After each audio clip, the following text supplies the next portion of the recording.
gathering and bringing faith together, inshallah. We hope that holding this event will encourage or find devotion and affection between us as brothers, sisters, and family of believers.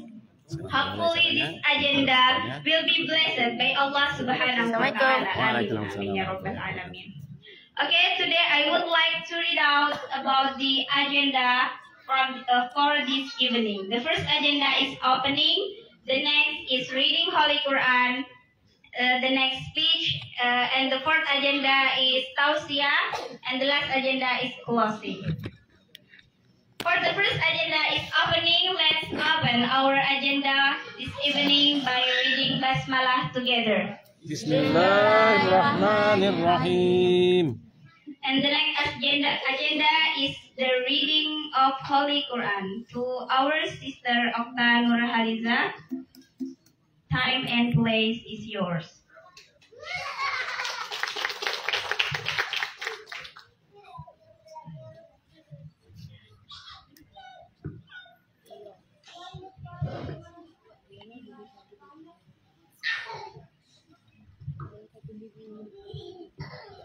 Assalamualaikum warahmatullahi wabarakatuh. Waalaikumsalam warahmatullahi wabarakatuh. A'udzu billahi minasy syaithanir rajim. Bismillahirrahmanirrahim.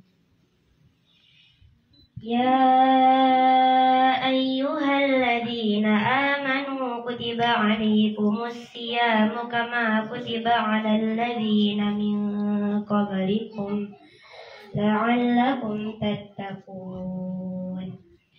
Ayyaman ma'dudat. Faman kana minkum maridan aw 'ala safarin fa'iddatun min ayyamin ukhra. وعلى الذين يطيقونه فدية طعام مسكين فمن تطوع خيرا فهو خير له وأن تصوموا خير لكم إن كنتم تعلمون. شهر رمضان الذي أنزل فيه القرآن هدى للناس وبينات من الهدى والفرقان فمن شهد منكم الشهر فليصم ومن كان مريضا أو على سفر فعدة من أيام أخر يريد الله بكم اليسر ولا يريد بكم العسر ولتكملوا العدة ولتكبروا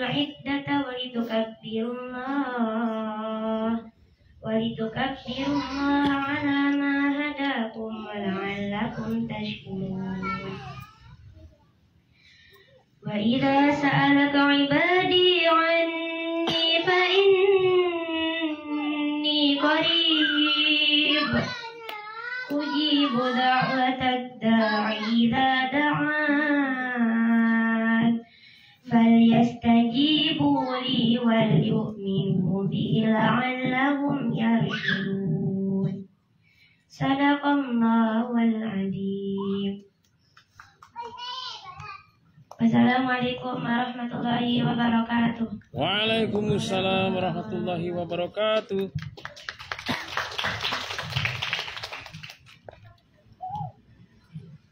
Thank you for the reading the Holy Quran. Hopefully it can bring blessings to our agenda today. Amin. Allahumma. The second agenda is speech from the Director of Islamic Boarding School Hubbul Quran, Haji Abi Kamal Abdul Rashid, SPD, MPD.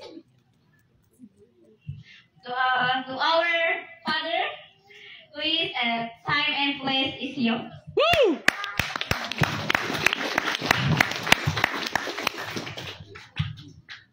Bismillahirrahmanirrahim. Assalamualaikum warahmatullahi wabarakatuh. Waalaikumsalam warahmatullahi wabarakatuh. Alhamdulillahirabbil alamin. Alladzi khalaqal insana fi ahsani taqwim. Wa huwa alladzi khalaqas samawati wal ardh wa ja'ala fihinna asy-syamsa wal qamar wa ja'ala asy-syamsa diya'an wal qamara nuran. Asyhadu an la ilaha illallah wahdahu la syarikalah wa asyhadu anna Muhammadan abduhu wa rasuluh. Allahumma shalli wa sallim wa barik ala nabiyyina Muhammadin wa ala alihi wa ashabihi ajma'in. Qala Allah ta'ala fi kitabihil karim, a'udzu billahi minasy syaithanir rajim. Bismillahirrahmanirrahim. Ya ayyuhalladzina amanu taqullaha wal tanzur nafsum ma qaddamat liwad wattaqullaha innallaha khabirum bima ta'malun.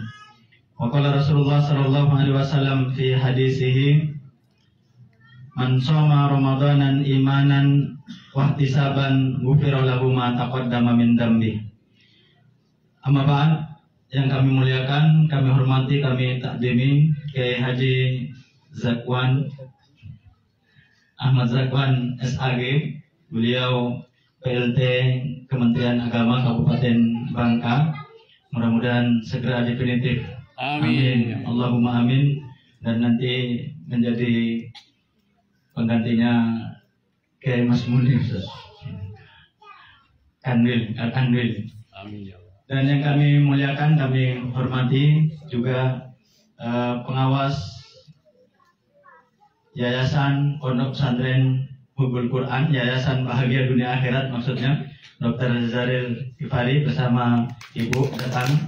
Ini satu kehormatan buat kami yang ada di Pondok Pesantren Hubul Quran. Dan juga segenap yayasan, ada bendahara Pak Enwar di belakang beliau. Ada Pak Enwar ya? Oh ya, betul. Dan sesepuh Pondok Pesantren Hubul Quran, Pak Haji Sulaiman Yusuf dan Pak Haji Milizan. Mana ini Pak Haji Milizan tadi? Ada. Oh, di belakang ya.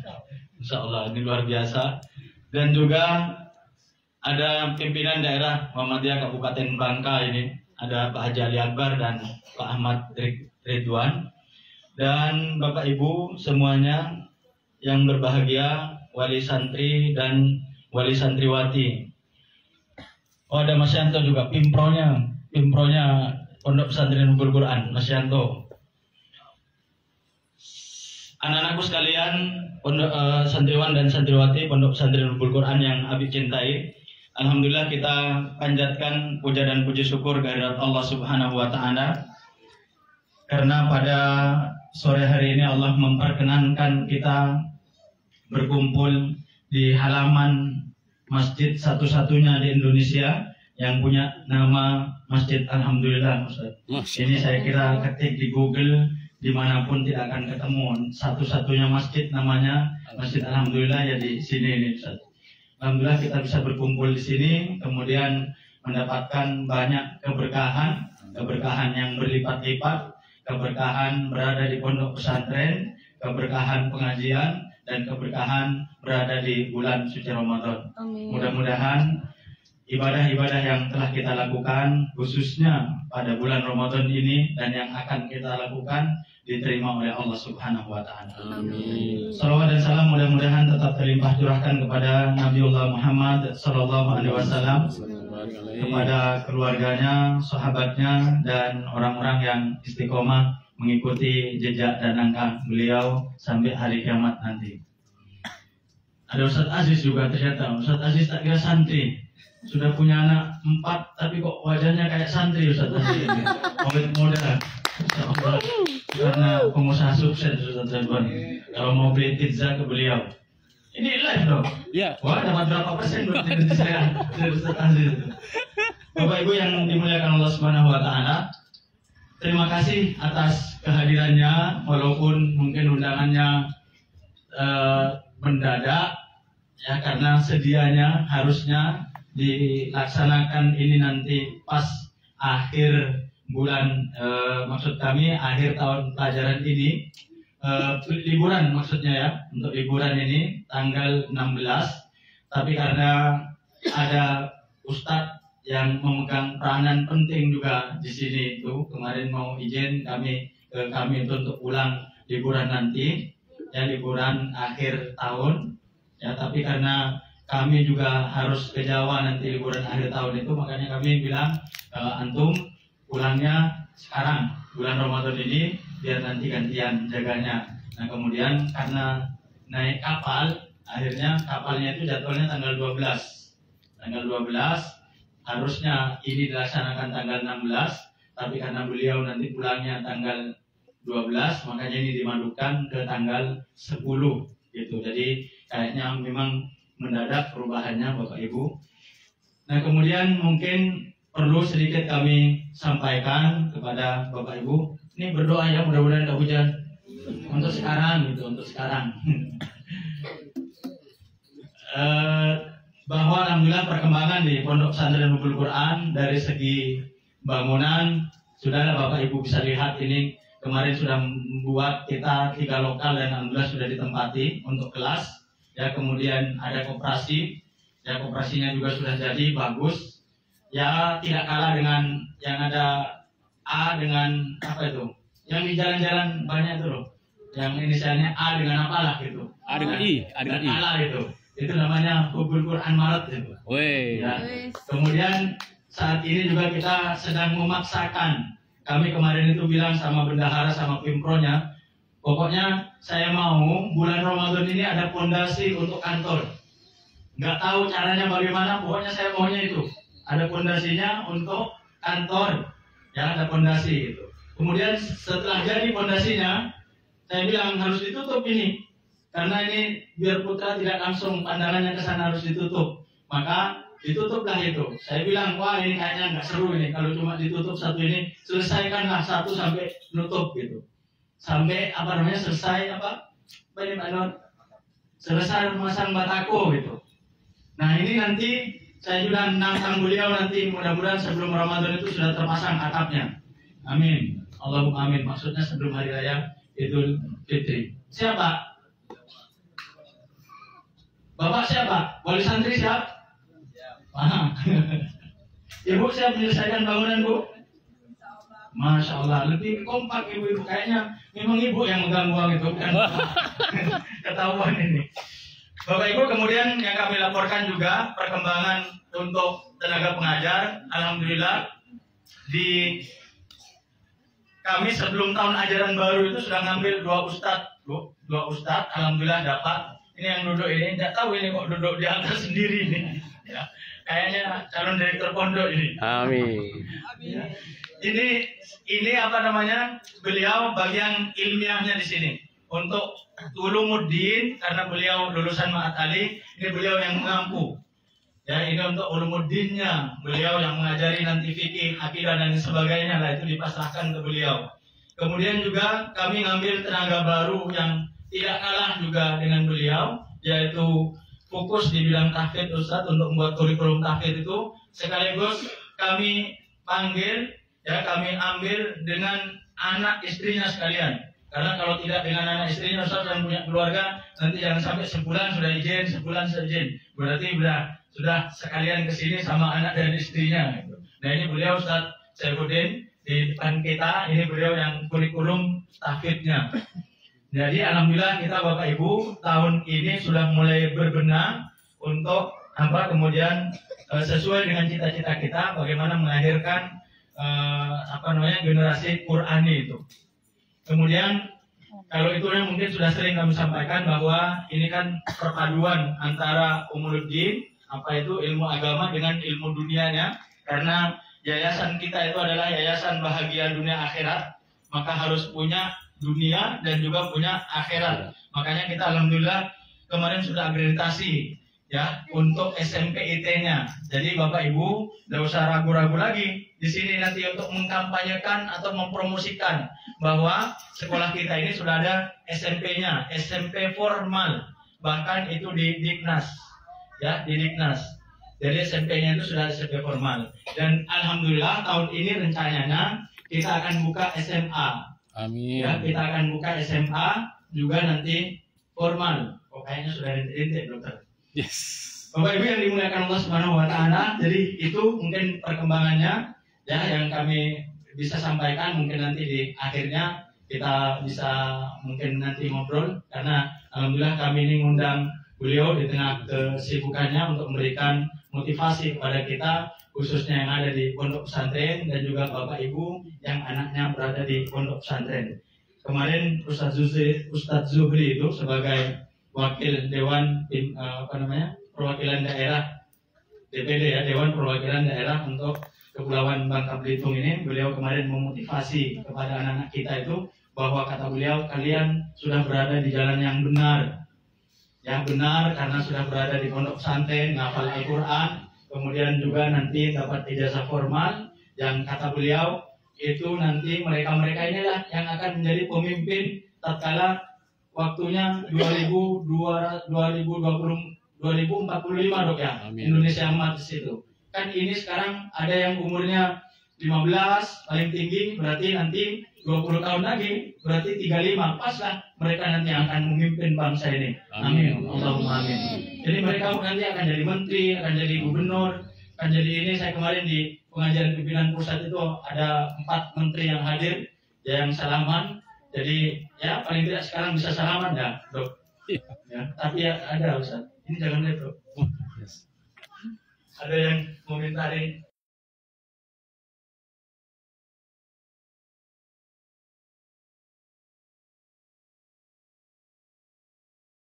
Jadi anak-anak siap ya? Apa tadi nyanyiannya? Hukum Quran? Gimana kok semangatnya tuh? Tangannya gimana tangannya coba? Ayo tangannya gimana tangannya? Hukum Quran? Saya berdoa pasti bisa. Kita ini adalah orang pilihan Allah. Kalau kita punya keinginan pasti Bisa. insya Allah bisa. Amin. Ya, karena kita ini sudah dipilih oleh Allah menjadi penghuni di Pondok Pesantren Nurul Quran ini. Insya Allah apapun cita-cita kita akan tercapai. Bayu mau jadi apa yuk? Menteri Agama? Masya Allah ini. Ya mudah-mudahan nanti jadi Menteri Agama. Amin. Allahumma amin. Ini yang kami sampaikan. Ustaz, kami mohon arahannya, kami mohon tausiahnya. Nanti memang panjang Ustaz, kami sampai jam 6:13 ya, 15 itu. Pokoknya sampai berbuka Ustaz. Ya, ini makanya tidak adakan acara karena kami memang butuh ilmu. Demikian yang kami sampaikan, kami kembalikan ke bawa acara. Assalamualaikum warahmatullahi wabarakatuh. Waalaikumsalam warahmatullahi wabarakatuh. Oh, ini Pak Bu, lupa tadi itu. Nanti kan bawa makan itu. Jadi nanti makannya sama putra dan putrinya. Tidak boleh di saung, tidak boleh di mana-mana, di sini Pak ya. Di sini nanti makannya kita sama-sama. Di sini Bu ya. Jadi jangan nanti dibawa ke kamar gitu. Jadi di sini nanti makannya. Biar nanti di foto, di apa nanti, biar di upload sama Presiden Prabowo gitu kan.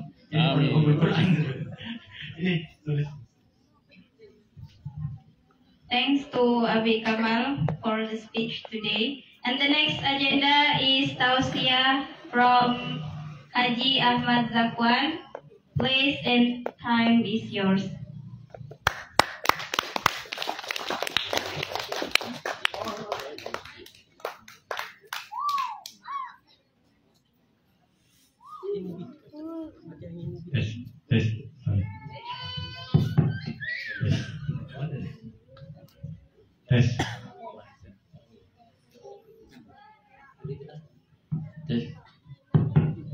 Tes 1 2 3.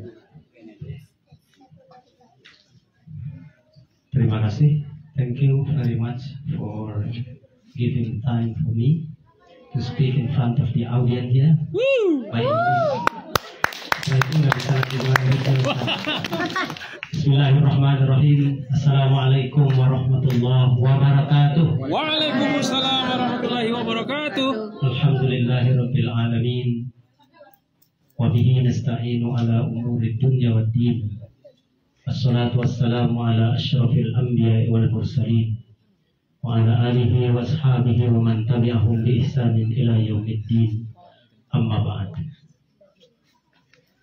Yang kami hormati, apa namanya Ustaz? Ustaz, antum ini sebagai direktur atau pimpinan pondok atau Pak Kiai, direktur Islamic Boarding School, Hubbul Quran, Masya Allah, Barakallah. Yang kami hormati pembina yayasan Dunia Akhirat, Bahagia Dunia Akhirat ya. Yayasannya berbeda jauh dengan nama pondoknya. Bapak Dr. Zaril beserta seluruh jajaran yayasan yang hadir pada kesempatan hari ini, para guru, para ustadz, para pembina, para pembimbing, para pengasuh anak-anak pondok pesantren Hubbul Quran, bapak-bapak, ibu-ibu, para wali murid, wali santri dan santriwati, para tamu undangan yang mungkin tidak bisa saya sebutkan satu persatu, yang sempat hadir di tempat yang penuh berkah ini, di pondok pesantren Tahfizul Quran yaitu Hubbul Quran. Pertama, mari kita sama-sama memanjatkan puji syukur kepada Allah Subhanahu wa taala. Alhamdulillah kita masih diberi nikmat umur panjang, masih dipertemukan dengan bulan suci Ramadan tahun 1446 Hijriah, masih dapat melaksanakan kewajiban kita sebagai muslim yaitu berpuasa sampai hari ke-10 yang sebentar lagi insya Allah kita akan menyelesaikannya. Anak-anak sekalian yang saya banggakan, saya cintai, saya sudah cukup lama rasanya tidak kesini. Terakhir saya kesini di dalam masjid ini. Masjid ini sudah jadi ya. Saya tidak tahu tapi rasanya sudah lama Ustaz. Mengapa lama rasanya? Karena ketika waktu saya tiba kesini dulu, itu bentuknya belum ada di pondok Ustaz. Baru masjidnya saja. Sementara yang itu belum ada, sana juga belum ada. Bentuk ini warnanya sudah pink sekarang. Saya datang ke sini, jalannya sudah seperti jalan tol. Alhamdulillah. Saya tadi Masya Allah, saya bilang saya lihat ada kota di dalam hutan di samping kebun sawit. Ada bangunan-bangunan yang begitu indah, bersih, dan anak-anaknya saya lihat Masya Allah, Barakallah. Saya bersyukur berada di tengah anak-anak calon generasi bangsa Indonesia emas ini, yang tadi kata Ustadz ini, anak-anak ini sudah lancar bahasa Inggrisnya baru 3 tahun. Luar biasa ini Ustadz. Anak-anak sekalian, kalian ini akan hidup 15, 20, 25 tahun yang akan datang. Maka kalau kita tidak mempersiapkan mereka hari ini dengan kemampuan yang lebih, maka mereka akan menghadapi tantangan hidup di masa depan yang juga mungkin berbeda jauh dengan tantangan hidup hari ini. Kita ini bapak-bapak, ibu-ibu sekalian, kita yang bisa hidup beradaptasi dengan zaman sekarang ini, karena kita sudah dibekali oleh orang tua kita, oleh guru-guru kita, pengajar-pengajar kita, ustadz-ustadz kita dulu 20 tahun, 30 tahun yang lalu, dengan bekal yang cukup untuk hari ini. Tetapi anak-anak kita hari ini, kalau hanya dibekali sebagaimana kita dulu dibekali, maka mungkin mereka tidak bisa hidup dengan apa yang kita bekali, dengan kemampuan yang kita miliki hari ini. Karena mereka hidup di zaman berbeda dengan yang kita hidup hari ini. Tantangannya juga berbeda, kemudian ujiannya juga berbeda, persaingan juga berbeda. Di saat dunia ini mungkin tidak ada batasnya. Dulu kita cukup dengan S1, cukup mungkin tamat SMA, hanya mampu bahasa Indonesia saja. Tetapi ke depan ini, anak-anak kita mungkin dia hidup di dunia yang sangat sempit. Karena faktor informasi, globalisasi yang begitu cepat, sehingga kita harus mempersiapkan anak-anak kita jauh melampaui kita hari ini. Maka peran guru, peran ustadz, peran pengasuh itu menjadi luar biasa pentingnya dalam rangka mengantarkan anak kita menjadi anak-anak yang generasi masa depan yang benar-benar memasuki dunia emas, Indonesia emas tahun 45. Maka kalau hari ini dibekali bahasa Inggris, saya juga bertanya ke Ustaz Kamal tadi, bahasa Arabnya gimana? Insya Allah katanya nyusul. Dua bahasa ini kalau kita kuasai dengan baik, maka anak-anak ini kita tidak usah mengkhawatirkan. Bapak Ibu sekalian, ketika anak-anak kita mampu menguasai dua bahasa dunia ini, bahasa Arab dan bahasa Inggrisnya bagus, maka kita tidak usah khawatir. Pergaulannya, dunianya adalah seluruh dunia, bukan hanya di Indonesia. Kalau dia hanya bisa bahasa Indonesia saja, maka sekup pergaulan yang hanya di Indonesia saja sangat terbatas. Sementara hari ini anak-anak kita, generasi yang akan datang itu dibutuhkan mereka yang mampu menggenggam dunia. Untuk mampu menggenggam dunia, maka dia harus dibekali minimal dua bahasa. Di samping bahasa ibunya bahasa Indonesia, karena dia hidup di sini. Tetapi untuk bisa berkiprah di dunia global, di seluruh dunia, maka dua bahasa itu menjadi mutlak. Maka keunggulan pondok pesantren Hubul Quran menjadi lebih banyak. Pertama, dia mampu menghafal Al-Quran. Keunggulan yang luar biasa, yang sekarang ini di mana-mana menjamur.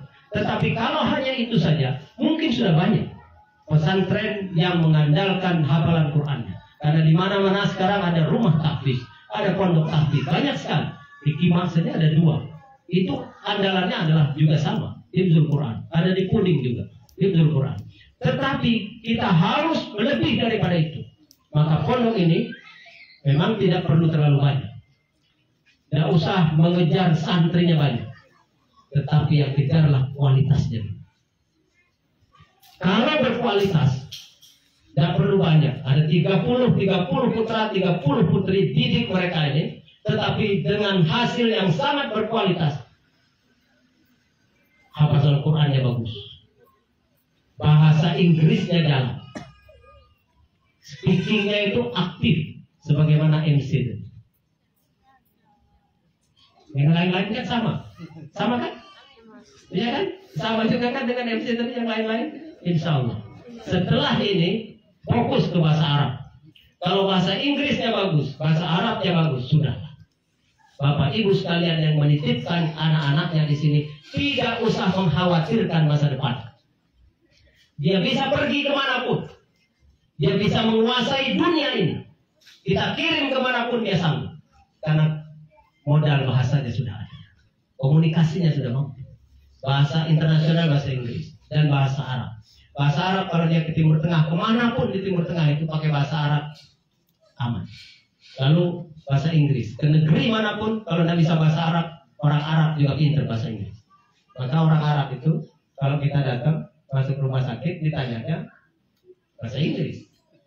Where is the medical record? Katanya. Apa medical record? Apa rekam medisnya? Misalnya kita bawa orang sakit, where is the medical record? Bahasa Inggris dulu. Kalau kita nggak ngerti bahasa Inggris, baru dia mutakallim bil Arabiyyah. Are you speaking English? Mutakallim bil Arabiyyah. Kalau anak-anak sini jawabnya ilahu. What are? I can speak English, I can speak Arabic. Okay. Itu kalau itu dua kalian kuasai, masya Allah. Kelebihannya lebih daripada pondok-pondok yang lain. Karena dia hafalan Qurannya bagus, bahasa Arabnya bagus, bahasa Inggrisnya bagus. Terkawal bilang 3 bulan di sini spesial pengajar bahasa Inggris. Sebulannya dibayar 20 juta, bayangkan. Saya pun mau melamar pengajar bahasa Inggris. Kalah itu. Kalah kepala kantor itu. 20 juta sebulan karena memiliki kemampuan, Bapak Ibu sekalian. Jadi ketika seorang memiliki skill dan kemampuan, maka dia hidupnya itu tidak usah dikhawatirkan. Dia mampu apa saja. Apalagi sudah dididik di pondok seperti ini. Kemandiriannya dia, bahasa Arabnya dia, bahasa Inggrisnya nanti dia. Kemudian dia juga menghafal Al-Quran. Banyak sekali kemampuan. Dan harus begitulah seharusnya anak-anak kita bekal. Maka anak-anak saya pun sama. Semuanya saya masukkan ke dalam pondok pesantren. Untuk apa? Pertama, saya ingin agar mereka hidup tidak manja dan bisa mandiri ke depan. Karena kita bersama anak-anak kita ini tidak lama, Bapak Ibu sekalian. TK, SD, kita masih bisa bersama mereka. Suatu saat kita pasti akan berpisah dengan mereka. Mau tidak mau. Cepat atau lambat. Mereka tidak mungkin bergantung kepada kedua orang tuanya selama-lamanya. Pasti suatu saat mereka akan meninggalkan rumah kita. Entah dia merantau, menuntut ilmu, entah dia berkeluarga pada saatnya. Maka saat inilah, saat usia SD, SMP, SMA, kita bekali mereka agar ketika kita tidak bersama mereka, mereka bisa bertahan hidup. Mampu mandiri, menjaga dirinya sendiri, berdiri di atas kakinya sendiri. Tidak cengeng anak. Maka masukkan ke dalam pondok. Dia sudah terbiasa hidup mandiri. Nggak apa-apa, nggak usah susah, nggak usah sedih. Kalau kita turuti hati kita, sedih berpisah dengan anak. Apalagi baru tamat SD, sudah pisah, kita berpikir sampai kayak nyuci baju di sehari-hari kita yang nyucinya. Siapa yang akan makan seperti apa, nyuci piringnya bersih atau tidak, nyetrika bajunya siapa. Biarkan saja. Suatu saat nanti dia akan tahu bahwa kita berpisah dengan orang tuanya itu ada tujuan yang lebih besar.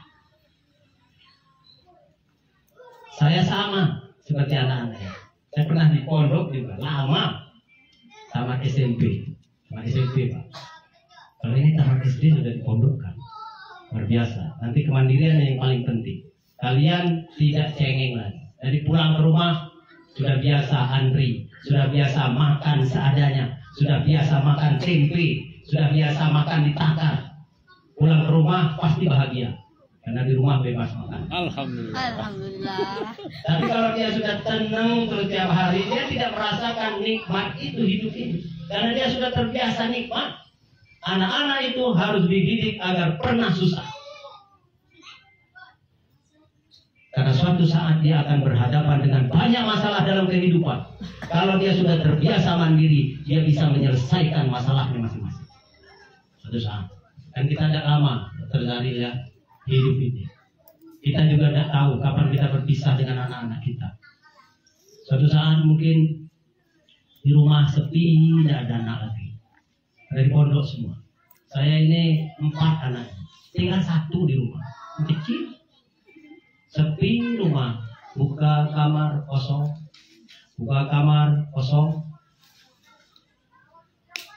mau makan yang enak-enak. Dan tega makannya. Biasanya ada anak makan salah kadarnya di rumah itu. Teringat dengan anak. Tetapi tidak apa-apa. Kita doakan saja. Di sana beritanya begini-begini, kita sudah ikhlaskan. Titip kepada Allah. Wah, anak kita titip itu niatnya baik. Kita ingin anak-anak kita mendapatkan pendidikan agama yang cukup. Kita ingin anak-anak kita mendapatkan pendidikan kemandirian yang baik. Karena suatu saat nanti mereka akan berjuang dan hidup masing-masing. Bapak Ibu sekalian yang dirahmati oleh Allah, saya juga mondok 11 tahun. Masya Allah. Berpisah dari orang tua. Dan orang tua sampai saya tamat itu 11 tahun, tidak sekalipun mengunjungi. Masya Allah. Masya Allah. Pokoknya anak-anak sekalian ini enak sekarang itu ada telepon, ada HP, bisa dikunjungi secara rutin setiap bulan. Saya dulu 11 tahun tidak pernah dikunjungi sekalipun. Bahkan ibu saya sampai meninggal dunia, melihat pondoknya dia belum pernah. Jauh lagi, Jawa Timur. Tapi tidak apa-apa. Nanti suatu saat kalian akan baru tahu ternyata orang tua saya mengirimkan saya ke pondok itu. Ini dalam rangkaian. Saya yakin kalau nanti kalian sudah selesai dari sini, bekalnya sudah cukup, kalian mau kemana pun bisa dengan sangat mudah. Kalau bisa nanti saat Kamal anak-anak sama sini kalau ada SMA-nya, kalau saya SMA jajaki kerjasama muadalah ke Arab Saudi, ke Timur Tengah, ke Turki, ke Yordan, ke Pakistan, segala macam negara-negara Timur Tengah yang maju-maju itu. Bahkan ke luar negeri, ke Malaysia misalnya. agar anak ini dia ada jaringan. Saya sekolah alhamdulillah di pondok pesantren yang jaringannya sedunia ini ada. Sehingga kemanapun saya pergi, saya bertemu dengan teman-teman saya sekampus sealumni. Modalnya apa? Hanya bahasa Arab dan bahasa Inggris. Tidak akan pernah tersesat kita kemanapun kita pergi. Singapura orang sudah bahasa Inggris. Anak-anak SMP seperti ini di Singapura itu semuanya bahasa Inggris. Di Malaysia itu the second language is English. The first language is Malaysian language and the second language is English. Jadi anak-anak di jalanan itu kita ngomong bahasa Inggris. Itu lancar orang Malaysia itu.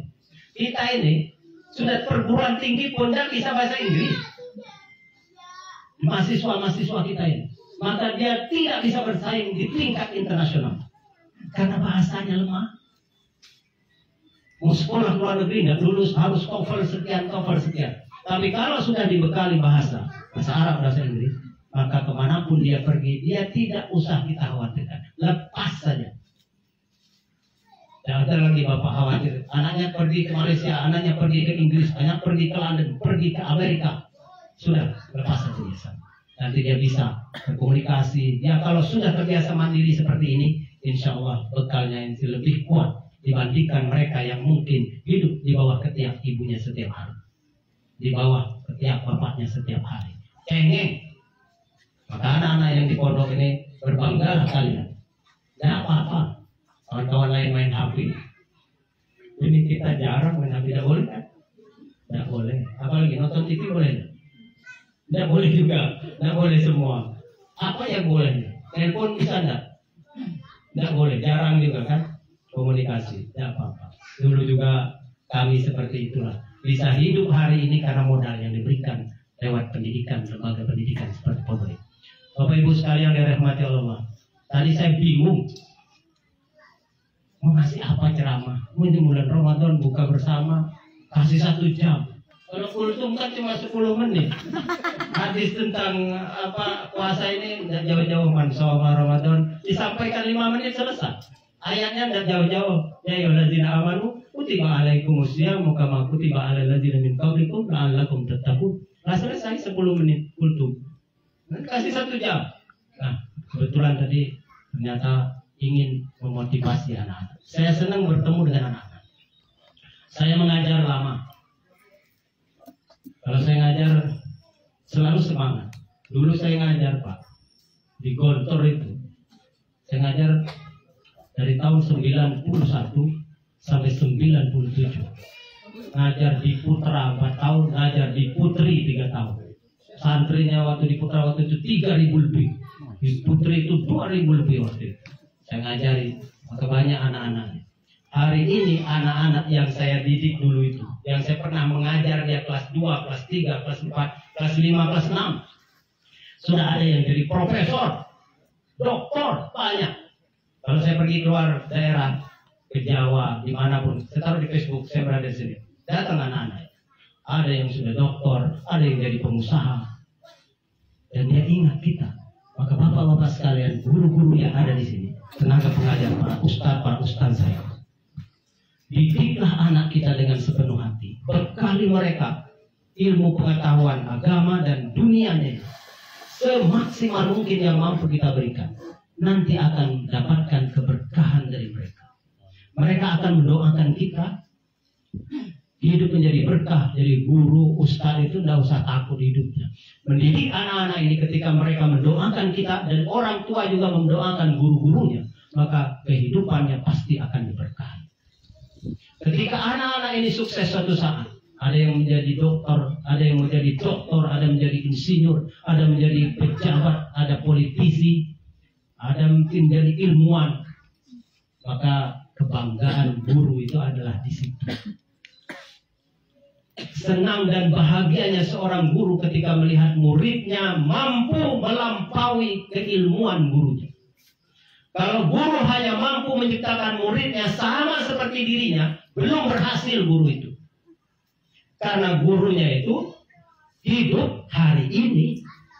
Bapak ibu guru yang mengajar itu dia hidup hari ini dengan bekal yang diberikan 20 tahun, 15 tahun yang lalu. Tetapi anak kita akan hidup 20 tahun yang akan datang. maka kita harus mampu membuat mereka jauh melampaui keberhasilan kita dalam bidang apapun. Maka kalau anak murid kita lebih pintar dari kita, berbahagialah dan banggalah. Jangan sampai guru takut sama muridnya mengalahkan dia. Guru yang sempit pemikirannya, dia takut kalau muridnya itu mengalahkan guru. Ibarat guru silat itu. Nanti dia ngelawan guru ini, ilmunya lebih dari gurunya, dari pendekarnya itu. Tidak dalam bidang pendidikan, karena kita menyiapkan generasi masa depan, maka kita maksimalkan agar ilmu yang mereka dapatkan lebih daripada kita. Jauh harus melampaui kita. Guru yang berhasil adalah guru yang mampu menciptakan murid-muridnya jauh melampaui gurunya hari ini. Jadi kalau gurunya S1, dia harus mampu membuat muridnya S2, S3. Kalau gurunya hanya berjalan sampai ke Malaysia, maka muridnya harus berjalan sampai ke belahan bumi, ke Amerika, ke Inggris, ke Eropa, ke Timur Tengah, kemana. Itulah guru yang berhasil. Nanti suatu saat kita akan melihat 15 tahun yang akan datang, 20 tahun yang akan datang, mereka-mereka ini sudah jadi apa. Gurunya cukuplah di sini, Ustaz terus di sini kan sampai selesai, sampai jenggotan. Tetapi anak-anaknya datang sudah doktor, sudah S2, sudah insinyur, bekerja di mana? Bekerja di Amerika, bekerja di mana? Jadi dosen di Al-Azhar University misalnya. Bekerja di mana? Di Madinah sana. Luar biasa. Tapi bekalnya memang harus cukup. Karena kalau hanya bahasa Indonesia saja, tidak mungkin kita berharap anak-anak kita bisa menggenggam dunia, menguasai dunia. Untuk bisa menguasai itu, maka dibekali dengan kemampuan tadi itu. Bahasa Arab dan bahasa Inggris. Hafal Qurannya tetap merupakan kelebihan yang lebih daripada itu. Sekarang ini, lembaga-lembaga pemerintah, kepolisian, TNI, bahkan di beberapa lembaga pemerintah, itu dia memberikan jalur khusus untuk habis Quran. Apalagi kalau dia bisa berbahasa Arab, bahasa Inggris, Masya Allah. Itu luar biasa kelebihannya. Anak-anak sekalian, saya menyampaikan ini sebagai motivasi bagi anak-anak dan ibu-ibu sekalian, bapak-bapak sekalian, yang menyekolahkan anaknya di pondok pesantren. Bapak tidak usah dengar tetangga. Sampai gak uang anak ikatnya. Bayangkan, Pak. Begitulah pandangan orang yang tidak paham. Tidak tega benar kata dia, ngirim anak lagi kecil jauh-jauh dari orang tua. Pasti begitu kadang-kadang orang. Lalu ada lagi, Pak. Dulu saya punya tetangga di komplek Pelapin, Sorong Timah. Saya punya teman lebih senior dari saya yang menyekolahkan anaknya di pondok di Jawa Timur, di Gontor Putri ya. Waktu itu saya sudah tamat dari Gontor, sudah mengajar. Lalu bapak itu curhat ke saya, Ustaz, saya ini tetangga saya bilang, ngapain ngirim anak ke pondok? Orang tamat pondok itu susah bekerja, susah cari kerja, begitu kan? Ditakut-takuti. Saya bilang, bapak tenang saja, Pak. Biarkan saja, tidak usah dijawab. Bapak ikhlas saja, doakan anak bapak itu. 15 tahun berlalu. Hari ini anak yang dikirim ke pondok Putri Gontor tadi sudah menjadi doktor. Ya, tetangga-tetangga tadi yang mengatakan sulit cari kerja itu, anak-anaknya tamat S1 aja susah. Sekarang sudah jadi doktor, sudah pernah menjadi direktur pasca sarjana di IAIN SAS itu. Namanya Dr. Soleha. Itu dulu bapaknya itu dicemoohkan sama tetangganya, ngapain ngirim anak ke pondok, susah mencari kerja. Sekarang dia posisinya dekat fakultas PAI di IAIN SAS, pernah jadi direktur pasca sarjana di IAIN. Perempuan.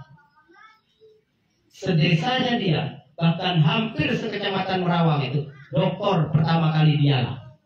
Yang dulu orang tuanya dikatakan, ngapain sekolah anak di pondok. Jadi bapak-bapak ibu sekalian, tidak usah khawatir. Anak-anak pondok ini, suatu saat nanti, dia akan mengguncang dunia ini. Bukan hanya di Bangka, bukan hanya di Bangka Belitung, bukan hanya di Indonesia, tetapi sampai ke luar negeri dan mancanegara. Amin. Karena kemampuan dan bekal yang diberikan itu cukup untuk itu. Maka saya senang sekali Ustaz. Bahasa Inggris harus, dan alhamdulillah sudah. Bahasa Arabnya Ustaz. Setelah ini bahasa Arab. Kalau bayar 20 juta saya mengajar sini. Wih. Jadi saya mundur dari sini. Bahasa Arab. Dan kedua bahasa itu, insya Allah saya senang ngajar anak-anak bahasa Arab, bahasa Inggris. Saya itu bermimpi ingin mendirikan sekolahan yang saya bisa ngajar bahasa Arab, bahasa Inggris anak-anak SD. Dalam waktu 1 tahun bisa berbahasa. Kami membuktikannya bahwa anak-anak pondok itu mampu diajarkan 2 bahasa asing sekaligus dalam waktu cukup 6 bulan. Islamic Center itu kami yang pertama kali dari nol. Saya orang pertama merintis itu. Saat itu yayasannya Pak almarhum Pak Samsi, lalu masih ada Pak almarhum Pak Eko itu perintis. Bisa tidak membuat lembaga pendidikan sama seperti Gontor sana itu, tapi tidak usah jauh-jauh, ada di Bangkai. Saya bilang kami siap. Saya mengatakan saya siap. Saya akan cari teman-teman yang mampu mengolah anak-anak ini, mampu 2 bahasa. Dapatlah kami 64. Tidak jauh berbeda. 64 orang yang generasi pertama di Islamic Center tahun 2002. Saya masih bujangan. Saya ya tidur di asrama anak-anak itu ada kamar sendiri.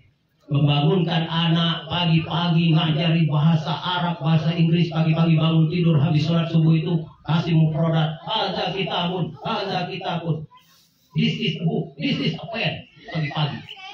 Setiap hari di kelas-kelas mengajar lagi bahasa Arab, bahasa Inggris. Setiap seminggu ada 3 kali muhadasah. Muhadasah itu dialog by Arabic and English, sometimes by English, sometimes by Arab.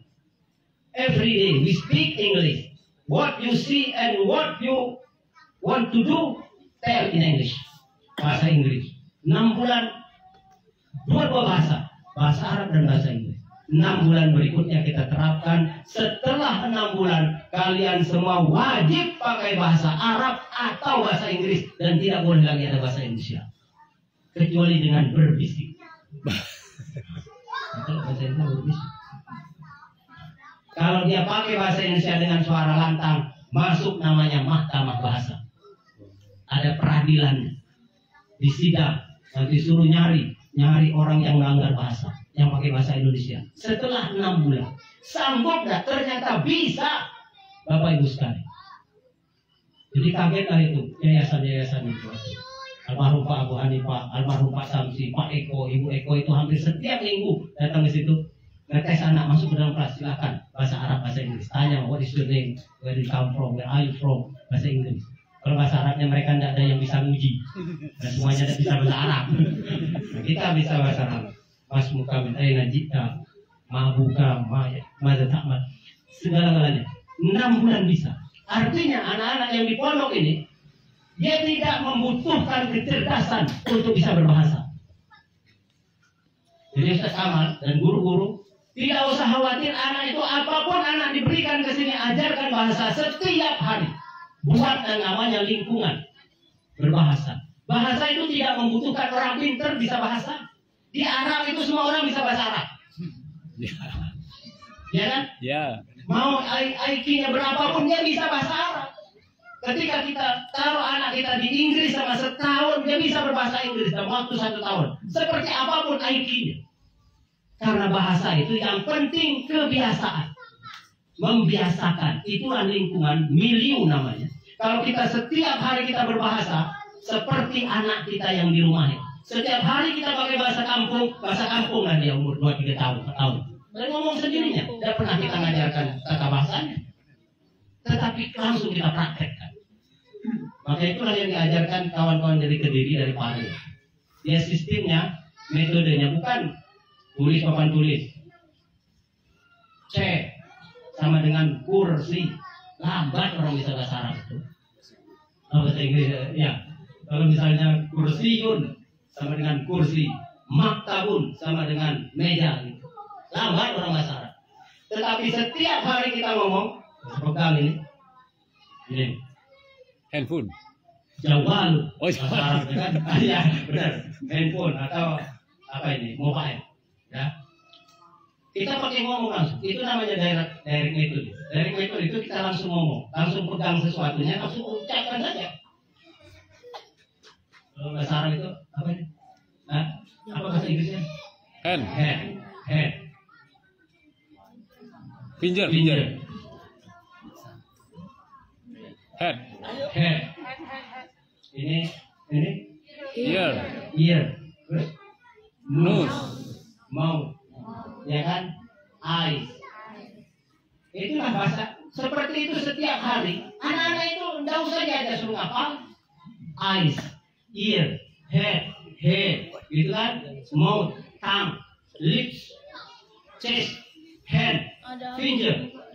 Setiap hari dia otomatis tidak mikir lagi. Nanti setiap hari finger, head, ini ears. Bahasa Arab juga gitu. Mengajar bahasa Arab itu tidak perlu diajari fa'il, maf'ul duluan. Tidak ada anak kita yang kecil-kecil itu tidak pernah kan kita ngajar tata bahasanya, ngomong aja apa yang kita diomongin. Begitulah caranya menciptakan anak bisa berbahasa. Kami mengajarkan anak-anak bisa berbahasa begitulah. Kami tidak mengajarkan kaidah ininya begini. Nanti kalau dia sudah bisa ngomong, baru kita ajarin tata bahasanya. Nahu, sorof, grammar itu setelah dia bisa berbicara. Mudah urusnya. Tapi kalau dari awal sudah tata bahasanya dulu, 10 tahun tidak bisa berbahasa. Dia hafal tata bahasanya, tapi dia tidak bisa ngomong. Itulah namanya passive language. Passive language itu, dia kalau baca, paham dia. Suruh ngomong, tidak bisa. Temu orang Arab, apa ngomongnya? Orang Arab itu ngomong, paham. Kalau ngomong bisa ngomong, tidak bisa. Kata dengan orangnya, tapi walaya. Ngomong itu langsung. Habis waktu. Belum berbuka, Tanda-tanda, Pak. Kayaknya di dalam. Dalam masih. Tes lagi. Oke, gini. Kayaknya di dalam.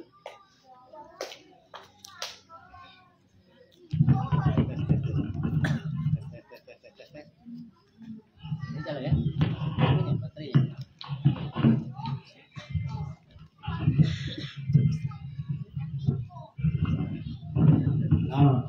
Nyaman. Tidak megang-megang ini. Tangan bisa kemana-mana. Bapak Ibu sekalian. Jadi Bapak Ibu yang menitipkan anaknya di pondok, anak-anak ini akan memiliki karakter, memiliki jiwa yang lebih tangguh, lebih kuat dibandingkan anak-anak yang dia sekolah lalu pulang bersama Bapak Ibu. Satu. Kedua, dia lebih mudah untuk bisa mendidiknya, terutama yang bekal kelebihan dari bahasa. Saya sangat berharap, karena saya melihat kampus ini seperti masuk di Universitas Madinah, Amin. International Islamic University, atau saya pernah berkunjung juga ke International Islamic University di Gombak di Malaysia yang sangat luas, kampusnya 100 lebih hektar itu. Ini bangunannya begini-begini. Dulu tahun 2002 saya ke sana.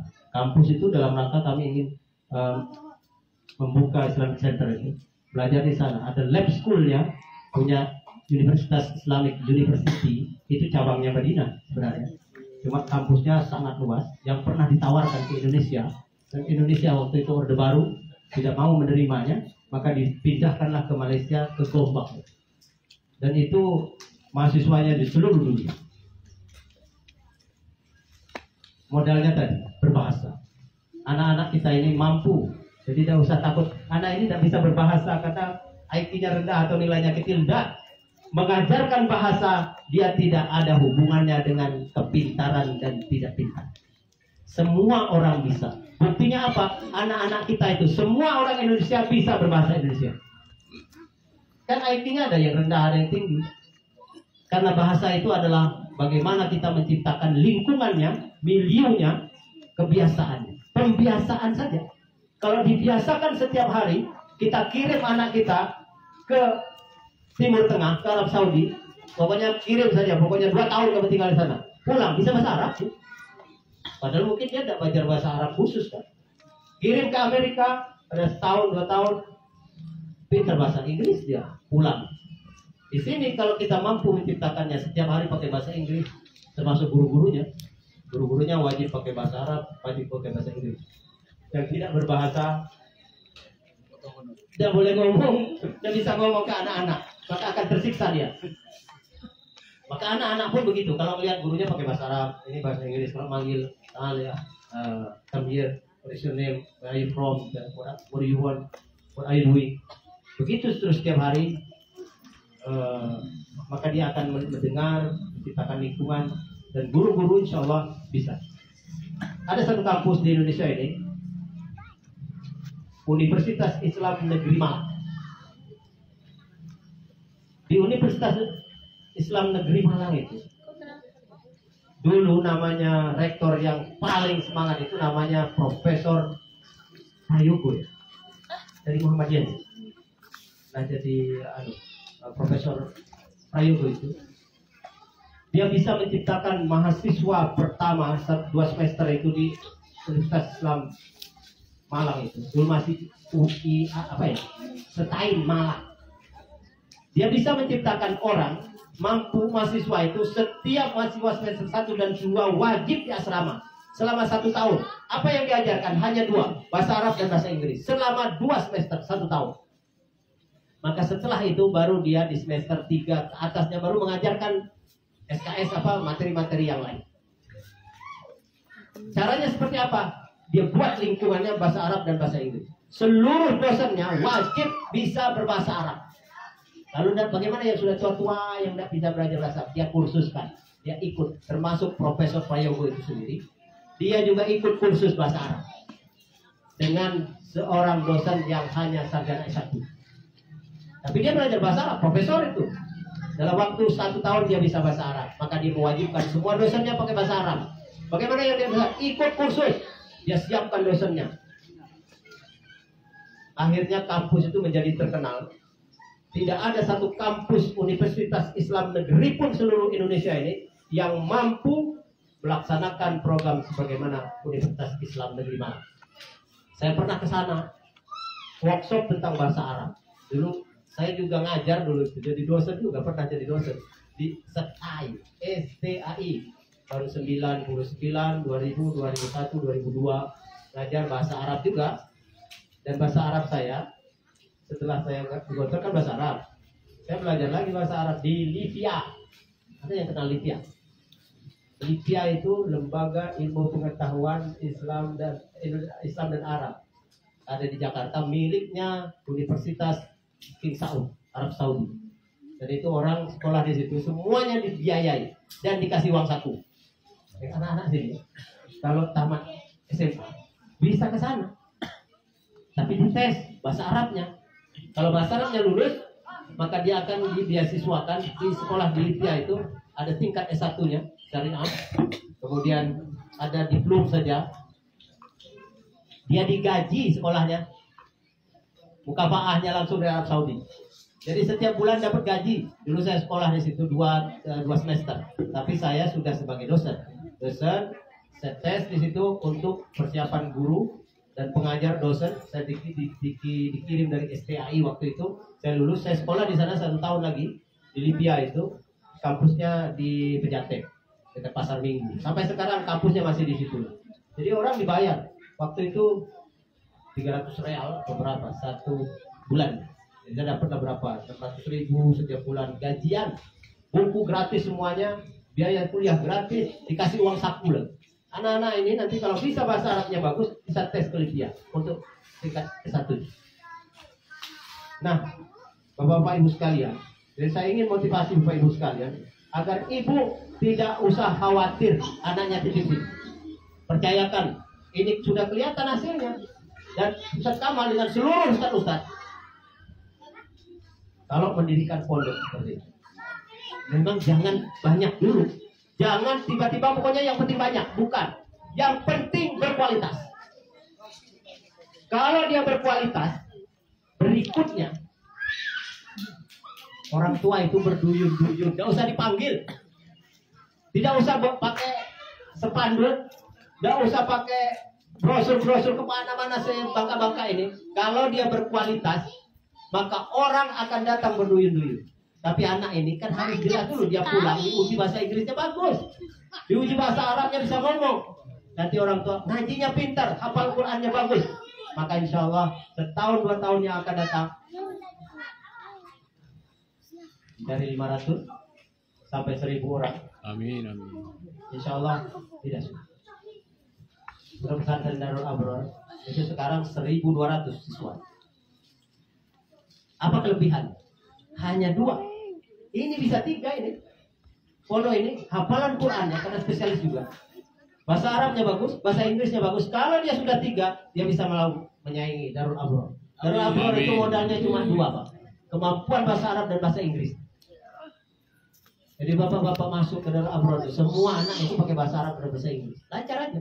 Jadi anak-anak itu kalau kelas 4, kelas 3 ini ngomong dengan bahasa Arab, dia tidak pernah mikir lagi. Semua jawabannya pakai bahasa Arab. Dia mau bergaul saya pakai bahasa Arab. Dan orang tua sekarang itu, kalau pondok pesantren di Bangka Belitung ini, itu kalau ingin masukkan pondok pesantren, dia prioritas pertamanya Darul Abror. Darul Abror itu tesnya paling 1 bulan dibuka, setelah itu tutup. Itu jumlah pendaftarnya sudah 2 kali lipat lebih dari kapasitas yang dia miliki. Padahal dia tidak pasang lagi spanduk-spanduk, tidak pasang lagi brosur-brosur masjid-masjid, tempel-tempel di semua masjid ada brosurnya itu. Tidak lagi. Dia sudah dari mulut ke mulut. Karena anak setelah itu pulang dia bisa ngaji lancar bagus, sholat 5 waktunya bagus, bahasa Arabnya bagus, bahasa Inggrisnya bagus. Kalau sudah 1000 Ustaz. Ustaz mau bangun apa ini mudah. Pesantren itu lembaga pendidikan kalau sudah punya siswa, siswi, santri 1000 orang, itu sudah tidak usah lagi mengandalkan bantuan dari manapun. Dia bisa mandiri. Kalau sudah 1000. Kalau masih begini, kita harus berjuang. Dulu kita cuma 60 itu berjuang memang. Dan kami dulu Islamic Center waktu masih 64 orang itu. Ketika ditanya, saya tidak mengajar di situ bukan untuk mencari hidup. Saya niat dengan teman-teman orang 9 waktu itu, setiap malam kita rapat dan kumpul. Kita di sini jangan pernah berpikir kita hidup di sini. Karena kita tidak bisa hidup dengan orang 64, orang 9 yang gurung yang ngajar itu. Berapalah gajinya cuma. Tetapi kita buktikan kepada orang Bangka Belitung, dalam waktu setengah tahun, 1 tahun, 2 tahun, 3 tahun, kita mampu menciptakan anak-anak yang hebat. Setelah itu orang akan berduyun-duyun. Dulu Islamic Center itu sama seperti Abror sekarang. Kalau daftar 2 kali lipat. Wah, ada lulusnya lebih banyak daripada yang lulus. Karena kualitas. Dan orang tua hari ini untuk memotivasi pimpinan pondok ini dan pengurus-pengurus, berapapun bayarannya, dia tidak mikir lagi asal berkualitas. Di bayaran itu, murah banyak. Tidak. Kalau dia berkualitas, orang Bangka ini sudah pinter milih mana yang berkualitas. Kalau berkualitas dibayar berapa kamisnya? Tapi ini jangan mahal-mahal ya, nanti dulu barang ini. Ketika nanti dia berkualitas, generasi awal ini ciptakan mereka berkualitas, kelihatan di tengah masyarakat ada nilai tambahnya, nilai lebihnya. Saya yakin 2-3 tahun yang akan datang, saya akan promosikan ini. Ini kalau mau nih, itu bahasa Arabnya bagus, bahasa Inggrisnya bagus, hafal Quran di situ. Nah, lagi pondok yang punya 3 kelebihannya, hafal Quran. Jadi saya kaget juga masuk sini terus. Oh, ini dari mana dapat dana? Itu santrinya dikit, bangunannya bagus-bagus kan? Allah Akbar. Dalamnya langsung aspal. Pasti lobinya Ustaz Kamal. Iya. Pejabat-pejabat. Wah, ini jalan masuk gitu kan. Dinas di lobinya listrik masuk ini. Orang Pak membantu sebuah lembaga pendidikan itu. Kalau dia hebat, berhasil, berkualitas, orang berlomba-lomba membantunya. Tapi kalau pesantrennya itu dilihat tidak berkembang, kumuh lah, apalah, mengerikan, masuk ke situ anaknya kudisan, apa kamar mandinya jelek, orang malas bantunya. Wah, ini dikasih uang ini bisa hilang uangnya, uang gitu aja. Tapi lembaga pendidikan yang bagus Pak, berkualitas, hasilnya hebat. Orang-orang donatur itu melihat masuk, wah luar biasa, semangat menyumbang. Dia yakin bahwa pengelolanya aman. Jadi itu motivasi Bapak Ibu sekalian, anak-anak ini luar biasa. Saya yakin nanti wah ini akan tampil di beberapa event-event. Boleh saya ikut kan? MTQ gimana? Belum didapatkan. Oh belum ya. Ya apa Ustaz? Jadi kadang kita perlu menguji anak-anak kita itu apa benar dia itu standar hafalannya. Dia harus ada standar. Di MTQ itu standarnya sangat bagus. Bagus kan? Dia punya standar yang memang kalau MTQ itu bagus, tetapi tujuannya jangan di situ. Tetapi kita ingin menguji anak kita, hafalannya benar atau tidak? Ya, hafalannya itu standar atau tidak? Karena banyak pondok tahfiz karena saya di MTQ saya ini Dewan Hakim juga, Dewan Hakim kecamatan, kabupaten, provinsi saya juga Dewan Hakim, tim pelatih juga. Ada yang anak-anak itu hafal saja Pak, tapi tajwidnya jelek Pak, banyak pendeknya tidak jelas. Ini wah, pasohannya potong-potongnya sembarangan, tidak standar. Maka hafalannya harus standar, banyak pendeknya harus benar, tajwidnya juga harus bagus, pasohannya juga harus bagus. Kemudian hafalannya harus mutqin. Hafalan yang mutqin itu dia ada standarnya. Kalau dia kan banyak orang kalau dari awal dia hafal, coba di tengah-tengah macet dia, ngapain? Kalau dari awal Bismillahirrahmanirrahim, wadduha walaili idza saja, dia bisa nyambung. Coba Bismillahirrahmanirrahim. Misalnya di tengah bahwa wadduha ini fa'ammal yatim fala taqhar. Bingung anak itu. Belum mungkin hafalan. Al-Quran juga begitu, diacak di tengah manapun dia bisa nyambungnya. Itu hafalan beneran. Untuk tahfidz standarnya sampai segitu, nanti untuk bahasa Arabnya juga. Kalau perlu datangkan nanti speakernya ke sini untuk bahasa Arab ya. Jadi kalau ada tamu yang di Masjid Agung misalnya orang apa, ajak sini Arab. Ada orang Inggris misalnya Muslim, ini ajak sini ngomong sama anak-anak, fotoin. Tuh orang Inggris tuh ngomong, ada tamu sini. Orang Arab juga bawa sini. Senang Pak, orang-orang asing itu dia ke lembaga-lembaga pendidikan yang seperti ini. Insya Allah saya yakin ke depan pondok ini akan lebih baik apabila konsisten seperti ini, dan kita berharap juga dukungan dari Bapak Ibu sekalian termasuk para donatur. Tidak usah khawatir, ini luar biasa, perkembangan cepat sekali. Karena saya dari awal ngikutin masjid ini, saya ngukur kiblatnya itu. Belum ada apa-apanya dulu kan, belum ada apa bentuknya, rupanya luar biasa dalam waktu setahun selesai. Alhamdulillah. Mudah-mudahan pertemuan kita ada manfaatnya di bulan suci Ramadan ini, waktu bertahan kita semua, Bapak Ibu sekalian juga menitipkan anak-anaknya ini ikhlas, titipkan dengan sepenuh hati, tidak usah banyak khawatir, tidak usah banyak sedih susah di rumah, pokoknya ikhlaskan, titip kepada Allah Subhanahu Wa Taala. Insya Allah ustaz-ustaz dan guru-guru sini akan mendidik mereka, mengasuh mereka dengan sebaik-baiknya. Kita tinggal doa saja di rumah.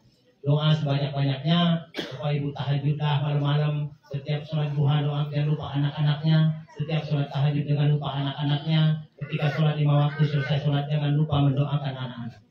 Ini ada doa yang biasa sering baca kalau anak-anak lagi pendidikan ini. Allahumma ja'al auladana sholihin, hafizina lil Qur'an was sunnah, fuqaha fid din, mubarakan hayatuhum fid dunya wal akhirah.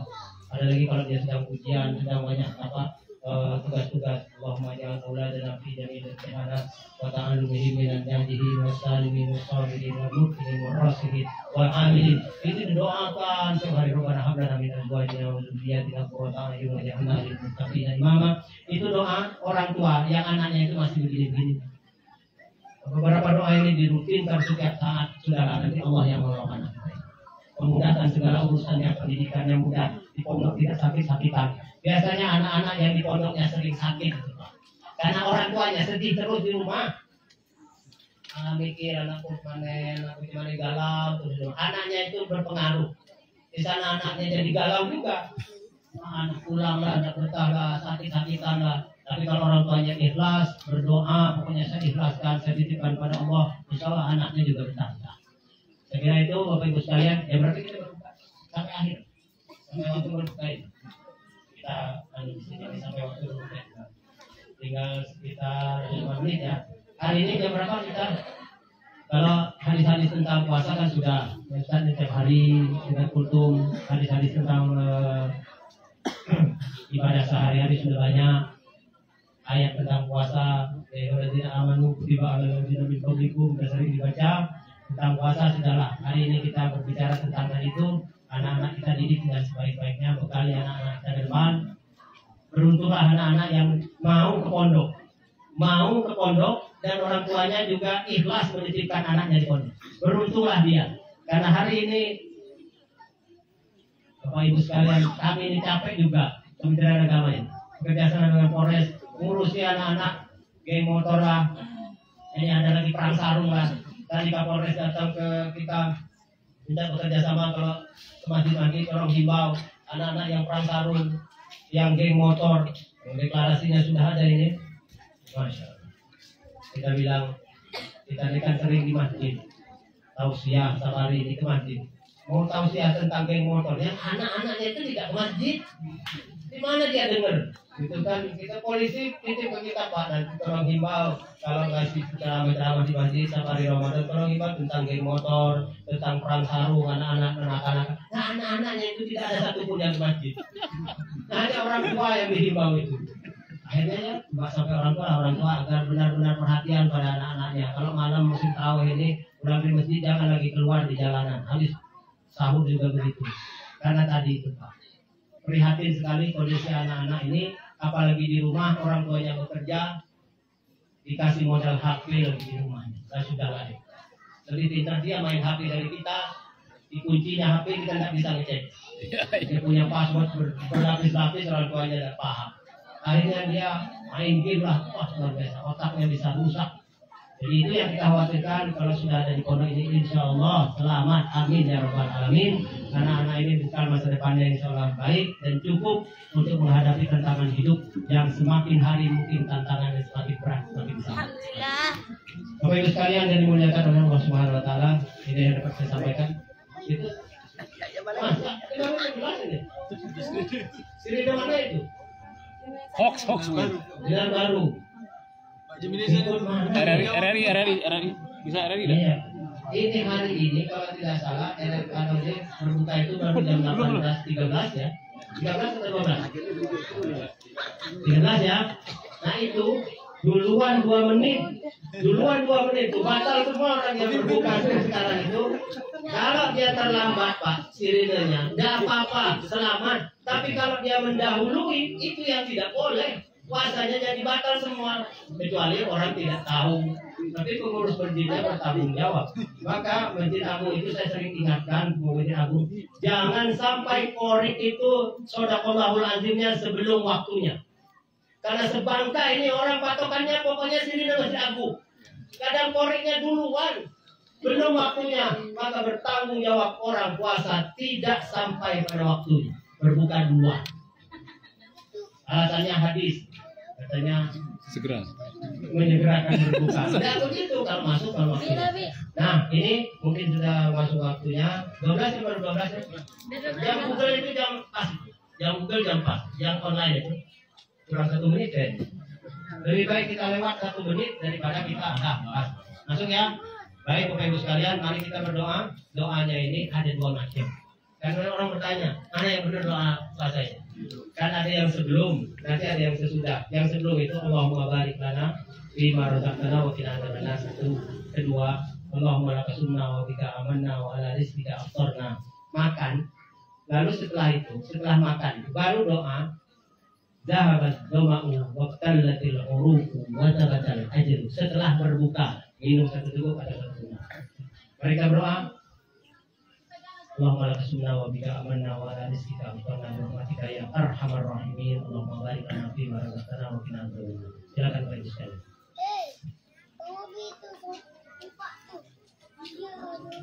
Berdoa lagi, zahabat dhama'u wa qallatil uruqu wa tabatal ajru insyaallah. Jadi setelah minum, setelah makan. Terima kasih sudah dapat saya sampaikan. Billahi taufiq wal hidayah. Assalamualaikum warahmatullahi wabarakatuh. Waalaikumsalam warahmatullahi wabarakatuh.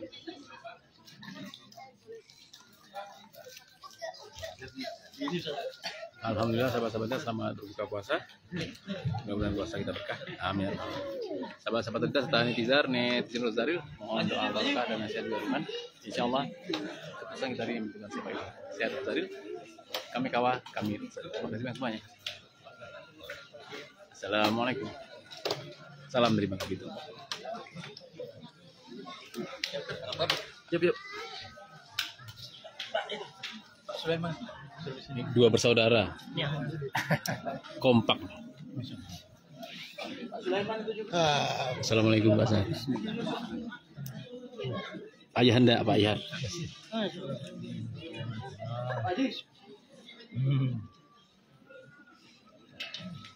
Ini Pak. Kari.